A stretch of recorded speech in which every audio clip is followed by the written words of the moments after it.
Ainsi parle l'Éternel qui fait ces choses, l'Éternel qui les conçoit et les exécute, lui dont le nom est l'Éternel. Invoque-moi et je te répondrai. Je t'annoncerai de grandes choses, des choses cachées que tu ne connais pas.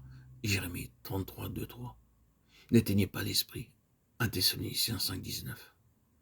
Tout enfant de Dieu doit avoir un fardeau donné par Dieu. Mais les fardeaux ne peuvent être reçus de Dieu, à moins que nos esprits ne nous soient ouverts. L'ouverture de notre esprit à Dieu est la condition pour recevoir les fardeaux de Dieu. Et en recevant de tels fardeaux, nous devons apprendre à les décharger fidèlement par la prière.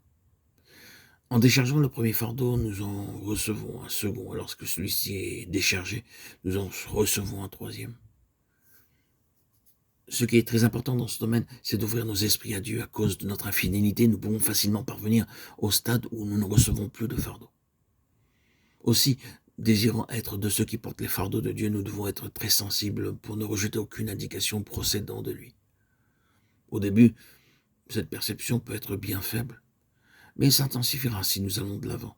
Si nous éteignons l'esprit et perdons notre fardeau, la seule manière de le recouvrer, c'est la confession de notre péché et la réponse spontanée et fidèle à toute nouvelle sollicitation venant de Dieu.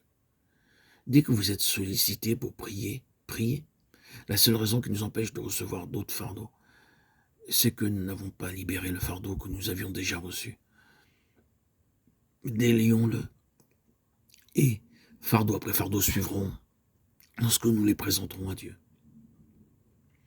Soyons fidèles alors que nous déchargerons fidèlement le fardeau que nous avons reçu. Dieu nous donnera continuellement d'autres fardeaux à porter.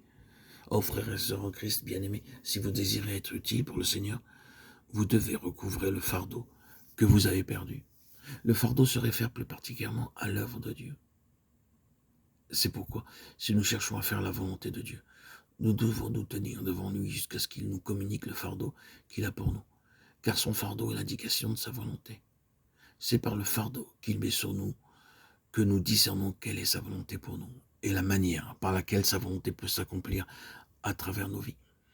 Par exemple, si Dieu nous donne un fardeau pour prêcher l'évangile, plus vous prêchez l'évangile et plus vous serez affranchi intérieurement.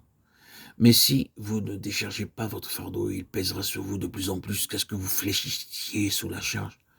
Alors, une barrière se dresse entre vous et Dieu, et il vous sera difficile d'entrer en contact avec lui.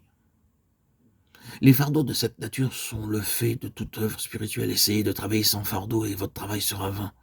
Mais tâchez de travailler en accord avec le fardeau qui est sur vous. Et tout votre être expérimentera votre affranchissement croissant alors que vous irez de l'avant. La valeur de votre travail dépend du fardeau qui lui est étroitement associé. L'œuvre sera riche spirituellement si elle est le résultat d'un fardeau donné par Dieu. Et tout le temps que durera votre travail, vous serez libéré et rafraîchi. Sinon, il y aura de la faiblesse spirituelle et vous aurez la sensation de travailler en vain et vous pourrez même être conscient d'une réprobation. Pour tout travail spirituel, demeurons devant Dieu pour qu'il nous confie son fardeau et ensuite allons de l'avant avec assurance pour le décharger.